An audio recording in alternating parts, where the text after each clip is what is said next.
Assalamualaikum warahmatullahi wabarakatuh. Perkenalkan, saya Nadia, BP 191021-3004. Saya berasal dari kelas dasar-dasar fisiologi tumbuhan agro B.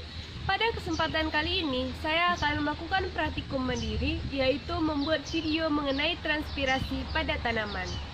Transpirasi yaitu proses hilangnya air dari dalam tubuh tanaman melalui pori udara yang ada di daun, di mana proses tersebut melewati 3 tempat, yaitu stomata, kutikula, dan lentisel.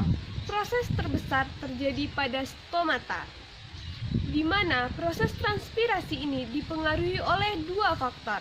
Yang pertama, faktor eksternal dan faktor internal. Faktor eksternal yaitu faktor yang berasal dari luar tubuh tanaman itu, seperti sinar matahari. Besarnya sinar matahari dapat mempercepat proses transpirasi, suhu, kelembaban udara, dan angin. Selanjutnya adalah faktor internal. Faktor internal adalah faktor yang berasal dari dalam tanaman itu sendiri, seperti besar kecilnya daun. Semakin besar permukaan daun, maka semakin cepat pula proses transpirasi itu berlangsung. Tebal tipisnya daun, ada atau tidaknya permukaan lilin. Kali ini saya menggunakan 2 objek tanaman, yaitu yang pertama tanaman manggis dengan bahasa Latin Graciosa mangostana sebagai transpirasi lambat, dan tanaman bacang Mangifera foetida untuk transpirasi cepat, di mana pada proses ini kami menggunakan plastik kaca dan tali.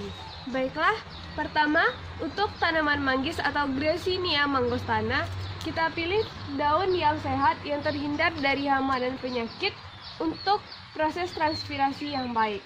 Lalu, daun tersebut terkena sinar matahari. Kita bungkus.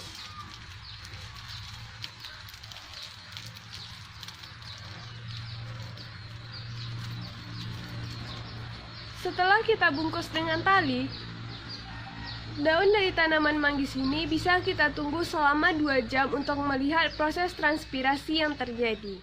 Kita lakukan hal yang sama untuk tanaman bacang atau dikenal dengan Mangifera foetida. Sama prosesnya, kita memilih daun yang terhindar dari hama dan penyakit, lalu kita ikat dengan tali.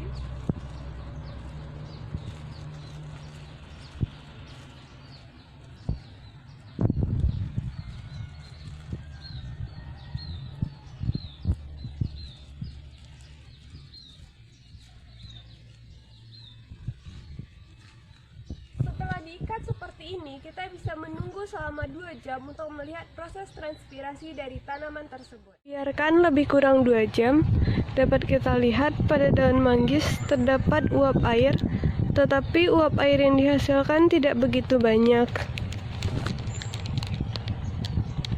Pada tanaman bacang atau Mangifera foetida dapat kita lihat menghasilkan lebih banyak uap air daripada pada tanaman manggis.